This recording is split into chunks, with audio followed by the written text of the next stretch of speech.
Listen close, I am a craft master. Grind now and know the shine coming after.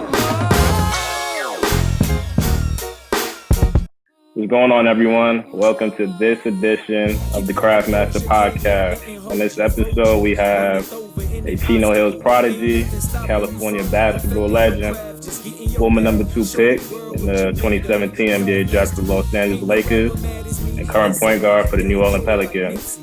Craft Master Podcast would love to introduce to you Lonzo Ball. Zo, what up, bro? How you doing, man? I'm chilling, bro. Appreciate you having me. Man, I appreciate you coming on, bro. So how's life been since the pandemic? I mean, a lot of family time and really just working out, honestly. I mean, there's nothing else you really can do out here. LA, everything's pretty much still shut down. So, just in the gym during the day and with the family at night. Smooth. How's that father life going for you? I know we touched on it a little bit before the interview, but how's that going for you, man? It's going great. Actually, the pandemic, gives you more time to spend with the little ones for sure. So for me, just being home a lot more and being able to spend that quality time, with her has meant a lot to me. I know it's a lot for her. So y'all just got out of the bubble. Talk to me about your experience in the bubble. And was it as bad as they were saying it was? Was the food that bad? I think everybody did what they needed to do for the bubble to work. I feel like a lot of people had to make a lot of sacrifices, and the NBA as a whole did an amazing job just getting everybody together to start the season back up and actually finish out an NBA season and to crown a champion. I think that was a big accomplishment just based on the fact that the whole world was stopped, and for us to just keep playing, I think a lot of pieces, a lot of parts had to be moving and put in place, and everything came together. It was definitely a different experience. Nothing that I've ever been a part of. The games kind of felt like practices. I mean, it's literally just your team versus other team. Nobody in there. Nobody else in there. No stands, no nothing. Just the court lit up, and that's it with the referees. The food, I'm not gonna lie, the food wasn't the best. I mean, like I tell everybody though, I mean, it's better than starving. So I ain't really complaining. But like I said, I think a lot of people definitely had to sacrifice, and to see it all come together was, a great thing. That's dope, man. You've been in LA working out with Chris Johnson. How's that been going? Yeah, just got signed with Clutch, and that was the first person they put me with was Chris. So I've been over there since I've been back home, and it's been an amazing experience for me, just based off the fact this is kind of my first time I get to actually put in some real work, in the summer, healthy, and not having to worry about rehab or nothing. So for me, this is definitely a big year coming up, and, Chris is going to be a big part of that. What is it that you want to improve on going into this next year? A lot of focus just on offensive, weapons, really. Scoring from, all levels, 1, 2, 3, different angles on the backboard, finishing better, coming off pick and rolls better. Just anything that can, make me more of a weapon, especially in the half court. That's kind of the main focus for right now. So talk to me about the album you just put out. You called it the Bounce Back album. Talk to me about your message in that album and what you foresaw when you was making the music. Yeah, actually that album's been done for a while. I got a lot of music that I just, have stored up from over the times. And, I just felt it was time to put another one out. I got another one ready to go whenever I want to, drop that I can. But as far as the Bounce Back album, I think it was just time. The world was, like I said, stopped. Everything was slowed down. So I figured, to get the people some new sound. Did you add any tracks to it, or everything was complete before you even put it out? No, it was already ready to go. All I had to really do was just get it mixed, and that was it. I let it fly. After that, everything is in my computer, is already done. Just needs to get, mixed and mastered, and then it's ready for y'all to hear. Facts. I see you had Demo on there. You had Jello on there. You had Larry Stevenson on there.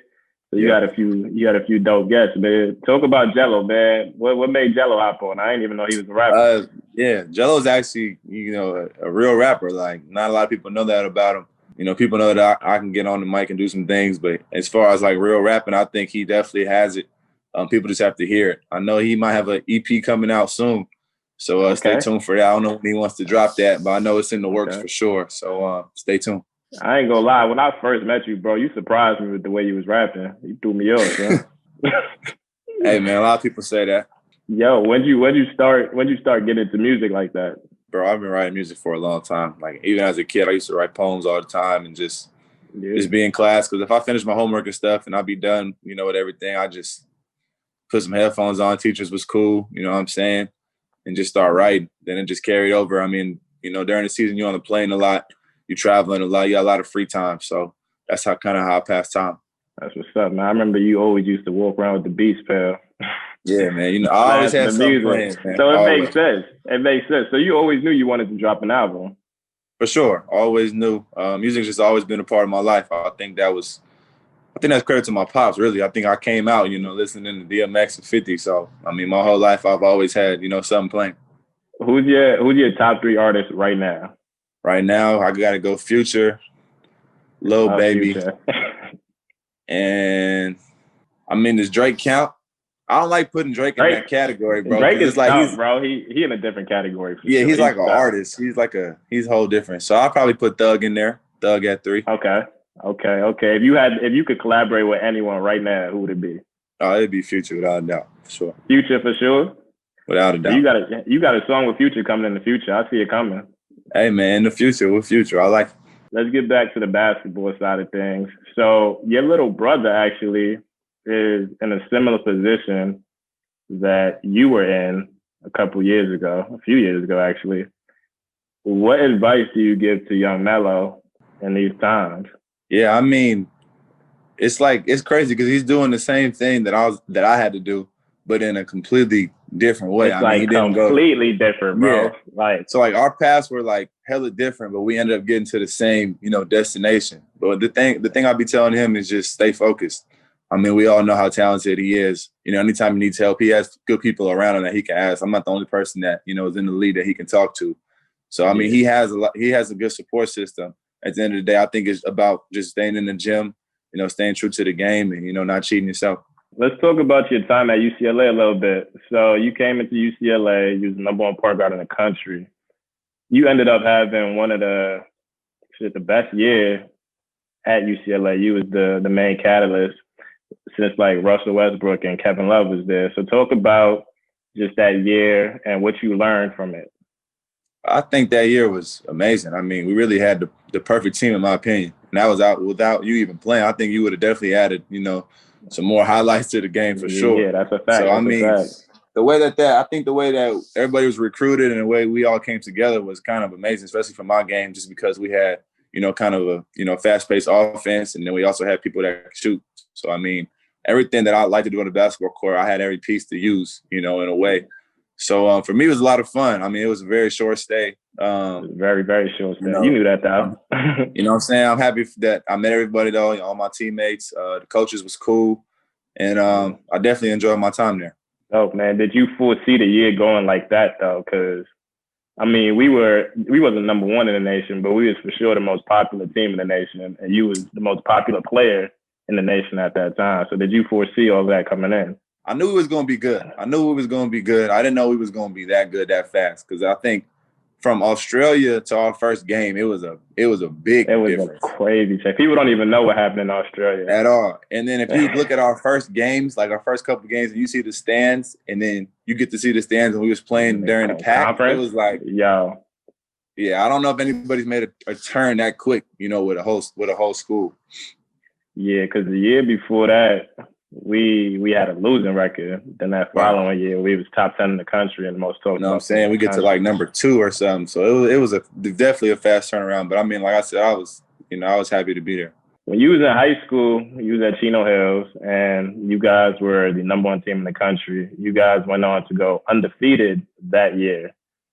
Talk to me about that entire season and what you thought about it. Obviously, you thought it was amazing, but just your thought process through going through all of that. I think that season was definitely legendary. It was fast paced. I mean, I don't think anybody kind of expected that. You know, we knew we had my little brother coming, and that was the 1 year we got to play together, and we wanted to make the most of it. You know, me and my other brother. So we just kind of before season even started, we gonna try to be the best team ever. And they set the schedule up. We put everybody on there that we knew we had to play in order to, you know, to get to that top spot. And we ended up lining it up and, you know, running through everybody. I mean, sometimes you need skill, you need luck, you need we had great coaches, people that pushed us. You know, we only played 5-6 dudes, but we actually had a whole team in practice that was running lines with us too. You know what I'm saying? So everything definitely came together like it has to do for any team. And to see that all happen, especially with my brothers, I think it was something that's definitely rare. and, might not happen for a long time. Do you think you guys are the best team to ever come out of California? I for sure think definitely we would get that spot. I think us, maybe it's some teams in the 90s, some Crenshaw teams, that was nice. But I think everybody would love to see us play against Bron and them when they was in high school. I think that would be the main game people would want to see. That would have been crazy. Yeah, that would be crazy. Yeah. What you think about the potential of being able to play with your brother again? Yeah, we were just talking about it. I mean, to play with them would be something crazy. I mean, we played together in high school, so to meet up in the league and then play again on the same team would be really a dream come true. That's like a magical story if you think about it. But just to see him get drafted, like, it's going to be crazy for me because, to me, he's still my little brother. Like, he looked like a little kid. Bro. But he's getting tall, man. I remember I remember back when we was in college, you was like, yo, he's it. He's it, bro. Like, I'm telling you, he's it. And now you see him coming into himself. And it's like, yo, he was then saying that. Yeah, he's 6'7" now, you know what I'm saying, doing his own things, making his own money. So it's great, seeing him transform into not only the player he is, but, the man he's becoming off the floor. How does he stay sane through it all? Because he's got actually really quick. He's been in the spotlight for a long time. But I think that him being in the spotlight and making, the mistakes that he's made already has definitely helped him become the person he is today. I mean, now you can tell how much more mature he is from high school to when he went back to overseas and came back to Australia to where he is now. It's like he makes steps every year in the right direction, and that's all you can ask for. Shout out to young Melo, man. Shout out to young Melo.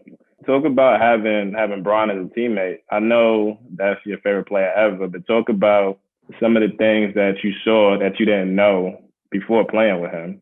Everybody asks me, the main thing that sticks out to me about Bron is probably how well he takes care of his body. To be 6'8", 260, 270, however much he weighs, to be able to play that many games and still to be doing what he's doing at a high level. I mean, he's still considered the best player in the world, and he's in his 17th year. That doesn't come easy. I've seen it day in, day out. He doesn't take no days off. He's always, icing, taking care of his body, stretching, doing everything you got to do to be durable for the season. And for me, it's like somebody with that much God-given talent and that much skill, like, I don't think guys are taking that part of the game as serious as he has. So just to see that firsthand is like, man, if he's doing it, I got to do it. He's the best ever, and he's putting in more work than everybody. So how are we ever going to catch him if we don't do the same thing? You know what I'm saying? I mean, it shows. I was watching an interview, I think, with Iman Shumpert the other day, and he was like, LeBron's mental is like on another planet. It was something about somebody was in the corner, and he made the shot, and he shot like 40% overall. But in that corner, he shot like, I don't know, 25%. So He gave him that shot in that corner. Has there been a moment with that for you where you was like, damn, like his mental was just on a different level? The thing is, when I was there, I had him and I had Rondo. So just to hear them talk on the plane is like, man, those are two of the smartest dudes I've ever, come in contact with. Shout out to Rondo. He does cheat in everything that we do. But I mean, they're both geniuses though. And, just to hear them talk, especially when they break down film, it's like, man, it's a whole different language, man. It seems like they watched it 10 times before they even see it one time. You know what I'm saying? And for them to do that and just remember everything, like their memory is crazy. No doubt. Who was that vet for you when you first got to the league? When I first got to the league, my vet was actually KCP and Jordan Clarkson. Okay. So, talk about the impact that they had on you. Yeah, I mean, just keeping me out of trouble, man, making sure I just, stayed in the gym, showed me the ropes. They didn't make me carry no bags and nothing like that. They was hella cool. So there was no hazing for you, bro? Yeah, it was a smooth transition because of them. So I definitely thank them for that. What's up, man? Yo, I see you got tatted up crazy after college. I promise you, I didn't see any of that coming, man. So what inspired some of those tattoos? Like, what's your favorite tattoo and what inspired the rest of them? Man, I mean, I started with one on the wrist, and that was the plan, just to get one. And then, people say you get addicted to it. I guess that's true? Thing.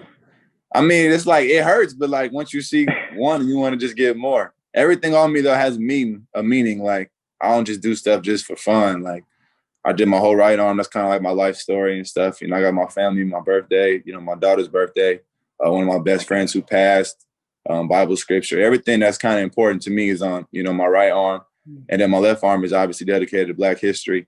We all know the importance of that, especially, I had it before everything kind of came to light, but, I'm glad that the ball's finally rolling on that now and people are trying to educate themselves more because, unfortunately, the school systems, not really like the way I learned about a lot of stuff is not from school. It's from my family, from my uncles, my grandparents and stuff like that. And not everybody has that, and not everybody's knowledgeable about that. So just the fact that it's coming to light now, definitely brings a smile to my face, and hopefully, stuff can start changing. Everyone wants to talk about the negative impact. I don't see it, but negative impact that your pops may or may not have had on you. But I want you to talk to me about the positive impact that he's had on you, the things he's taught you that have bettered you in life, and the things that he's done for you that have bettered you in life. Some people don't even have a father in their life. So for him to be there the whole time with me is definitely a blessing.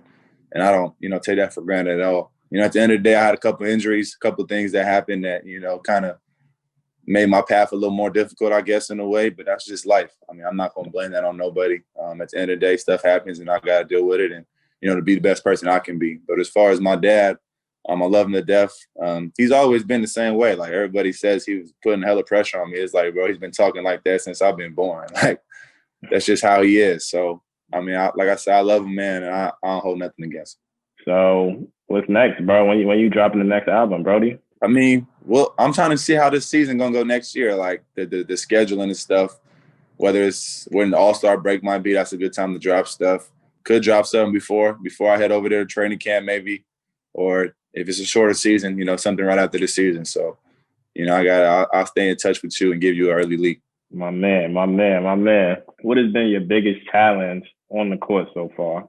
I think my biggest challenge is coming back from injuries because my whole life, I ain't never got hurt. So for me to actually, get hurt and, had to get surgery on my knee and stuff is like, it was totally different for me. So just coming back from that and kind of trusting my body to be able to do the things that I know I could do on the court, probably the biggest thing for sure. Who was kind of there with you through it all? Like when you was going through the injuries and going through that process, like who was there with you and how did you get through all of that? Yeah, Demo's been with me since high school. So he's definitely, one of my strongest support systems behind me. He still takes me all my workouts to this day. So I see him every day. He's always on me, watching film and stuff. So he's definitely the person who takes care of all that. Yeah, Demo been with you for a minute, bro. Right. How long? You say you know him from high school? No, I've known him since I've been like 5 years old, bro. My dad used to train him when he was in high school. And then he ended up, the year he was supposed to come out, that had the lockout. So he ended up going overseas.